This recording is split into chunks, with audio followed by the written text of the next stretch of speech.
Welcome to today's episode of Talking Tinnitus, presented by Lemire.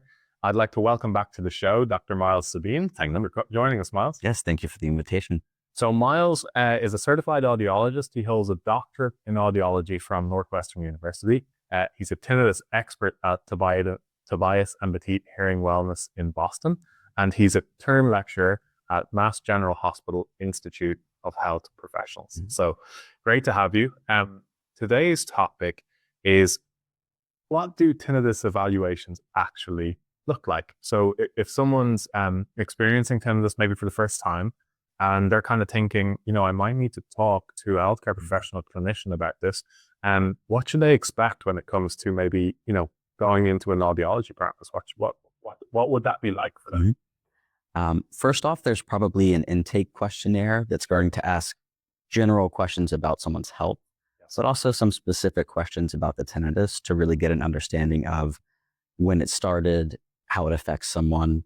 Then we almost certainly do a hearing test if they haven't had one already. Okay. And that gives us information about the status of the auditory system. Yes. And then there's just a lot of conversations about exactly what tinnitus problem they're having and what the realistic next steps for treating that might look like.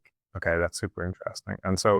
And my understanding is obviously that the auditory system can change over time. Mm-hmm. So when they come in for tinnitus evaluation, never maybe a bad idea to do a test while you're there to get the most up-to-date picture from a clinical perspective. Exactly. Okay. Hearing can change over time, and sometimes that tiny bit of change in the hearing is kind of the last feather, and then tinnitus shows up a little bit. Okay. Yeah, and starts becoming more problematic or Right. bothersome. Cool. And when you mentioned the intake questionnaire, which, you need to get a sense, I guess, of the general medical picture, Mm-hmm. as well as the tinnitus specific picture, Right. to inform your decision, I suppose, right? Exactly. Often, tinnitus can be caused by many things, Yep. but it can also be influenced for better or worse by a lot of things. Okay. And figuring out if there's any medications that maybe need adjusting, or if there is any other, orthopedic problem like neck tension, any nerve problem, any TMJ, Okay. or if someone has had a recent major medical event, things like that can be really important in terms of characterizing, what the problem we have is. Yeah, sure. So, it's really important to do the paperwork, the intake paperwork up front if you're a patient coming in, because it helps you make the best kind of clinical judgment while they're with you. It does, absolutely. And so what could they expect maybe from like a time perspective? How long would it take if from kind of beginning to end for the evaluation? So if we need to do a hearing test, Yeah. we'll schedule an hour and a half. Okay. At some places it's a little bit shorter, some places it's a little bit longer. Different for every practice, right? Yeah.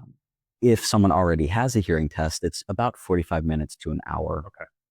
So you want to spend still a good amount of time talking to them about their tinnitus and figuring out the right pathway. Exactly.